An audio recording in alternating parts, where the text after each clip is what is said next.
My name is Nolan Huber-Rhoades, and I am a filmmaker, video journalist, community organizer. Myself and another filmmaker, Lev Omelchenko, are working on a feature-length documentary about the movement to stop Cop City. We have been working on that since 2021. It's called A City in the Forest. I became an organizer with the Defund APD Refund Communities campaign in 2020, kind of in the midst of the uprisings. The uprisings happened in 2020. We lost a defund vote by 1 vote during the already happening uprising around the murder of Breonna Taylor and the murder of George Floyd. The Atlanta police killed Rayshard Brooks in a Wendy's parking lot.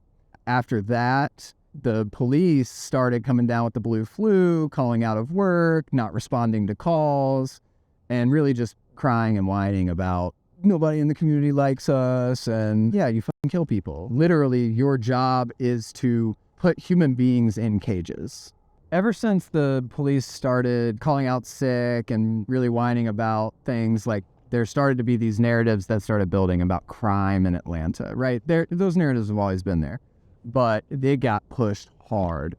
Rising crime. We have to do something to keep our community safe. In 2021, April of 2021, is when the Atlanta City Council introduced a bill to lease 381 acres of forest in South DeKalb County to the Atlanta Police Foundation to build at minimum, $90 million police training center. I mean, it's quite literally like a response to the uprisings in 2020. They want to build a mock city to practice urban military tactics to suppress riots. That's really what Cop City is, and I think it's a broad leftist struggle because of that. This really can't get built. On that land, just kind of a fun fact, and also because our struggles are deeply connected, both Emma Goldman and Kwame Ture, they were both sent to the Atlanta City Prison Farm after doing movement work, doing some like protest stuff in Atlanta. That ran as a place for enslavement and then a place for re-enslavement. Now the police get to build their Cop City there. They're very much keeping it in the family. When they first introduced the plans for Cop City, they were trying to name it the Policing Institute for Social Justice. They were saying, well, this is going to be a place where we're going to train cops in cultural sensitivity and how to do policing of Black communities better. Just ridiculous. That narrative went out the window pretty quick because they couldn't continue justifying it when every major racial justice org in the city was like, don't build this. Really, they're trying to couch this in like, oh no, this is actually reform. It's going to be like a beacon of police reform. But what we know about police reform is that police reform has been happening since the beginning, and it only functions to give police more resources. What we experienced in 2020 with the uprisings was a deep liberalization of movement work. Calls to defund the police or abolish the police turned into make the police wear body cams.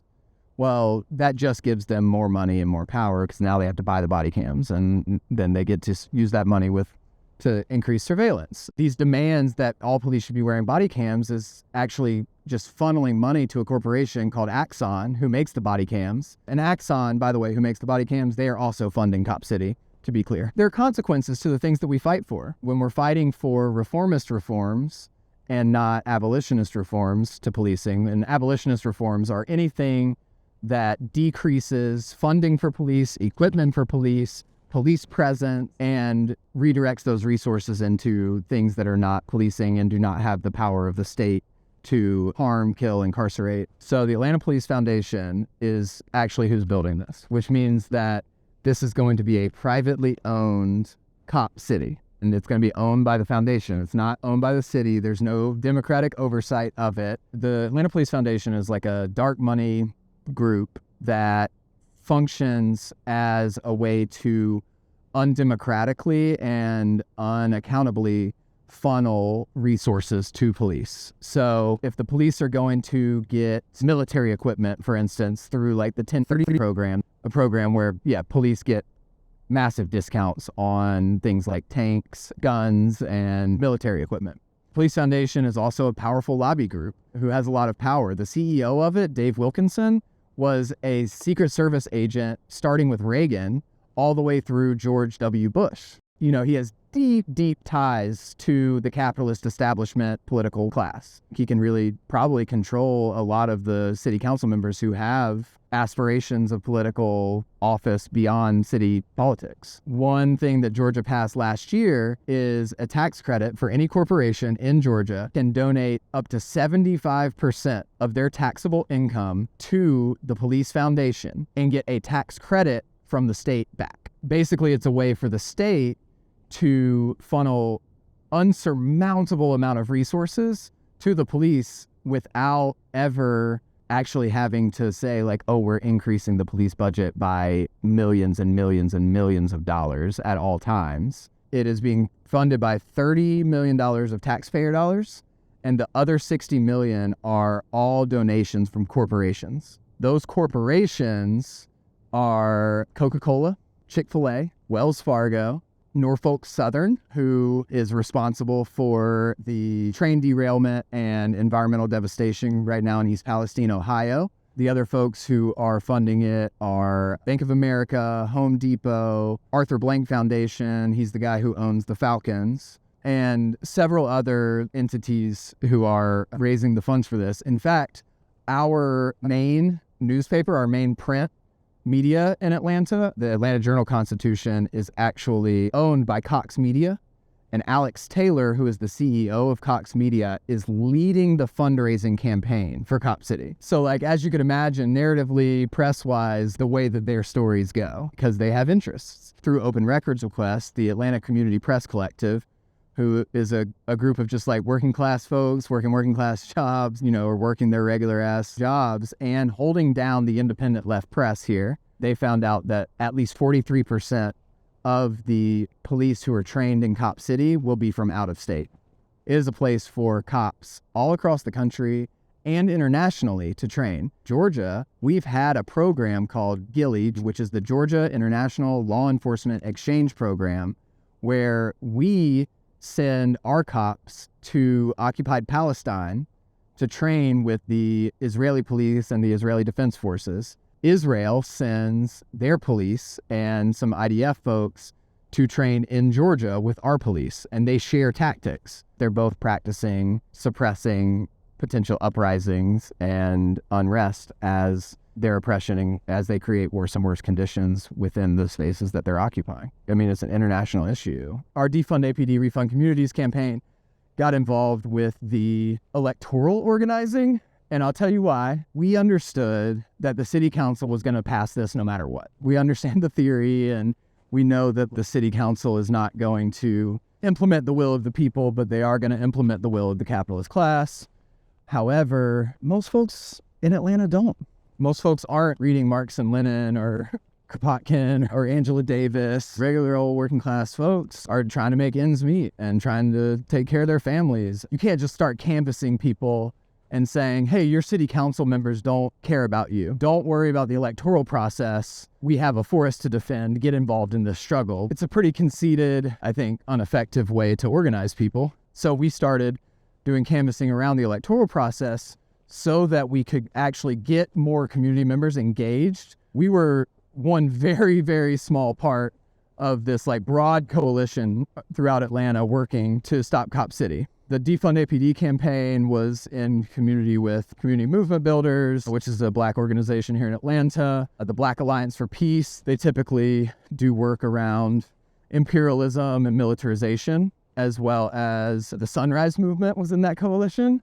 So it's a pretty interesting and broad group of folks. And then there was all of these different small associations of anarchists who were doing a lot of really awesome organizing as well. But one of the reasons why we specifically wanted to engage in the electoral process is because we knew that we were going to need to make a case for escalation. We were going to need to make a case for applying tactics that are criminalized by the state. And we knew that if we didn't have community support, and broad community opposition before that it would be a lot harder to win this struggle. By the day that the city council was supposed to vote, the meeting actually had to last for 2 different days because there were 17 hours of public comment left on the phone lines of the Atlanta City Council. Of those 17 hours, 75% were opposing this building of Cop City. They wanted city council to vote no, and city council voted yes. Obviously, it was an incredibly unpopular thing throughout Atlanta. There were neighborhood associations who came out and said, our entire neighborhood is against this facility. There were a lot of people very, very against this. And of course, residents in the area is a predominantly Black area that has no Democratic representation for making these decisions because it's unincorporated. In the past, they've just been able to dump stuff here. So there's 3 landfills, 3 prisons, and now they're trying to build a cop city. And all of this land that they're trying to build it on flushes off into the South River, which is like a source of drinking water for the community as well. Some surveys have even said like up to 90% of the folks who live in the immediate vicinity of this facility do not want it here, but they're still able to move forward. As soon as the city council introduced the plan, different autonomous groups of folks were preparing to occupy because, again, their political analysis was already to the point of like, hey, this capitalist political class is going to be passing this, and we need to be prepared for when that happens. They were planning for it for several months, and then like pretty much as soon as the city council vote passed, the occupation started, and it got probably to its height summer of 2022. For a while, the response to the occupation was kind of hands-off. I think they were trying to do a lot of intel gathering. So there's 3 departments. So you've got the DeKalb County Police, you have the Atlanta Police Department, and you have the Georgia State Patrol, which is all being kind of directed by the Georgia Bureau of Investigation, who is answering to the Federal Bureau of Investigation. Right when things started to get a bit more militarized, they called in the FBI. Back in December of 2022, they've conducted several raids on the forest before that day, but didn't charge people with like heavy things if they did make arrests. But in December, they went in and arrested 6 people. The raid on December 13th, 2022 was this joint operation raid of highly militarized Atlanta SWAT, DeKalb Police, and the Georgia State Patrol SWAT. They look like they're getting out of a war zone. They went in the forest and they arrested 6 people who were occupying the forest in defense of the land there. One person, they tear gassed her for 6 hours, tear gassing them like crazy to finally go like, I can't breathe anymore, so I'm going to have to come down from this tree. They arrested 6 people and they charged those 6 people with domestic terrorism. It's still a little unclear, other than in the bond hearing for those first 6, they claimed that they saw on social media somebody who posted a video at a gun range with the Socialist Rifle Association, and they used that as some justification for connection to violent, militarized, anti-capitalist groups, which, by the way, the Biden administration, when putting together his list of who is terrorists, included violent, extremist anti-capitalists as like one of the groups to watch out for. Especially in Georgia, you can charge folks with anything. It doesn't mean that it's going to be a conviction. I think there's like 2 big functions of the terrorism charges. One is repression and fear. Nobody wants to get charged with terrorism, so like maybe it'll keep people out of the movement if we like crack down really hard. The other function is for narrative. If they charge people with domestic terrorism, then corporate media is going to cover it as these like violent Antifa extremists have been charged with terrorism. There's no way that they're going to be able to get those charges to stick, but you can still put the charges on people to scare them, and it drains our bail fund because sometimes bail for something like that costs $350,000. It's a repression tactic. They are creating the narrative and the conditions that they need to justify killing somebody. On January, I believe it was 18th, they conducted another raid on the forest where they assassinated a forest defender, Tortugita, who was very beloved among the folks in the forest. They were shot 13 times. One officer was shot in the shoulder. They claimed that it was Tortugita who shot the officer, but there is a lot of reason to believe that it was actually friendly fire. APD released their body cam footage, and you can hear after some of the police radios go off, one of the officers saying, "You shot your own man? That's fucked up." You fucked your own officer up. There's a lot of reason to believe that the police shot one of their own in an act of friendly fire, and that Tortugita did not shoot an officer. Again, the police lie. After Tortugita was murdered, there has been this huge support from all over the country, internationally, coming into Atlanta, saying like, oh, this issue is very, very real.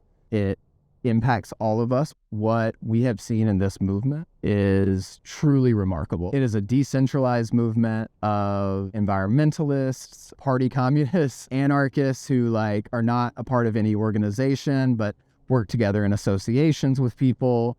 It is working class community members, union organizers, preschoolers have been leading marches talking about their futures and why they need the trees. According to the Atlanta City Charter just a few years ago in an environmental report, this forest is the city of Atlanta's lungs. We need this forest to breathe. This matters for every Atlantan, but it also is accelerating our climate crisis very heavily, and deforested land on average can raise area surface temperatures by 10 to 15 degrees. We are talking about ecological devastation, not to mention all of the lead runoff and all of that comes from the police shooting ranges that will flow into the South River Forest. Colleges in the area are also helping fund Cop City. Emory University, Georgia State, Georgia Tech, and the Atlanta University Center, which is 3 historically black colleges that all kind of share some campus space and then have some of their own campus space. So there's a very large student organizing unit that has built across these schools in Atlanta as well. And actually, the former president of Emory University just stepped down from the Atlanta Police Foundation board because of all the pressure that the students at Emory were putting on her. The AUC students shut down a forum at school and demanded that the school divest from Cop City, and it made the mayor of Atlanta, Andre Dickens, so nervous that he called an emergency town hall specifically for the students at the Atlanta University Center. We're winning in a lot of ways. We have a very large coalition who is committed to stopping it. There was a campaign called Stop Reeves Young. Reeves Young was one of the first contractors set to help build Cop City. There were comrades in states all over where Reeves Young's were protesting outside of Reeves Young's buildings, and Reeves Young actually pulled out of the contract. Color of Change, which is a kind of a large organization focused on racial justice, they got the Coca-Cola Corporation to commit to stop funding police foundations altogether. I think that's why the movement is so powerful, and why I just truly deep down believe that this is a movement that should concern leftists internationally, but especially in the U.S. I think we have an opportunity to build coalitions, to learn struggle, to learn new tactics, to figure out how the hell we work together when we have all of these diversities of opinions and tactics. I think that we've really come together around the most important thing is stopping Cop City from being built. And the reason I think it's so powerful is because this is about police brutality. It's about anti-racism. It's about, environmental racism. It's about undemocratic dark money groups like corruption and behind the scenes steals. It's about all of these things. And most specifically and most powerfully, it is an explicitly anti-capitalist movement.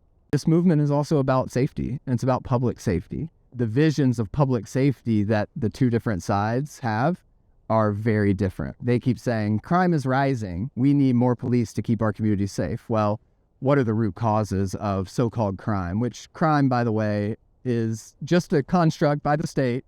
They can decide whatever they want to is a crime. In abolitionist organizing, we like to say that we don't measure things by crime, we measure things by harm. Some things that are harmful are crimes, as defined by the state, but there are all kinds of other things that are significantly more harmful that are not criminalized or not enforced. For instance, wage theft. During all of this rising crime narrative bullshit that's happened since 2020, There's been more money stolen by corporations from their workers than just like people stealing other things. But of course, what the state is talking about when they talk about rising crime is when individuals are stealing. What is safe about cutting down the city's lung? What is safe about suppressing protests?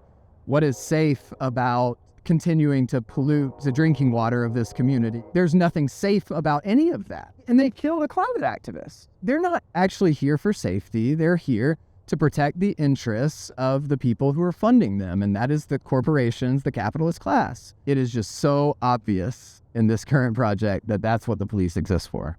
Folks organizing on the ground are calling for a March 4th through 11th, a week of action here in Atlanta. If you want to come to that, you can. We want people from everywhere to come and organize in solidarity with us. There will be action, there will be teaching, all kinds of different things to plug into, music festivals.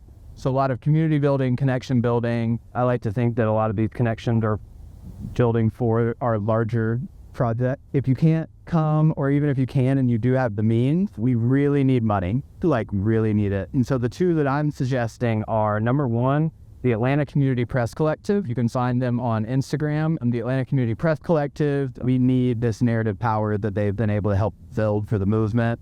So definitely donate to them. And Atlanta Solidarity Fund, which you can also find, if you just Google Atlanta Solidarity Fund, you can find how to donate to them. Fine charges for folks getting arrested is up to $350,000. We need any funds for that. And the film I'm working on is called A City in the Forest. You can follow it on Instagram at A City in the Forest, or you can follow Lev Omelchenko or myself, Reb South Nolan, on Instagram and Twitter.